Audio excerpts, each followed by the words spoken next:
Kaip ir kiekvieną pavasarį, kovo 4 sostinė sugrįžta tradicinė Kaziuko mugė. Šiemet jį itin didelė, tiek užimamu plotu, tiek dalyvių skaičiumi. Jau antrus metus iš eilės mugėje pristatomi atskiri Lietuvos regionai. Šiais metais renginys skirtas Aukštaitijos etnografiniam paveldui, todėl visa kultūrinė programa bus susijusi su šiuo regionu.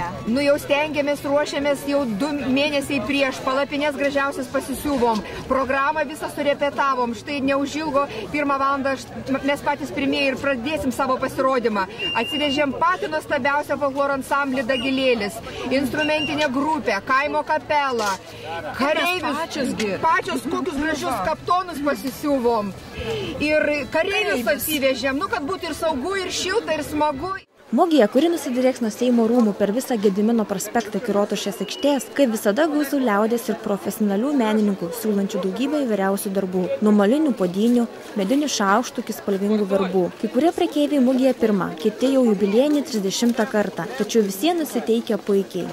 Aš irgi tautodalininkas, tautodalininkų sąjungai, tai paprašė ir atvykau paprekiauti. O verbas aš dirbu jau daugiau 12 metų. Pirmą kartą negražias išėjo, paskui pasitobulinau gražesnės, jau kas metai pavyksta, ką surišam, kai kartais, kai būna įkvėpimas, pridarom ir atvežam į mugę prekiauti. Pasakokite, ką jūs čia mugėje atvežėt?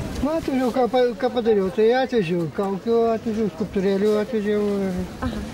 Taip visą laiką. O kelintą kartą mugėje dalyvaujat? Kokį 30 kartą.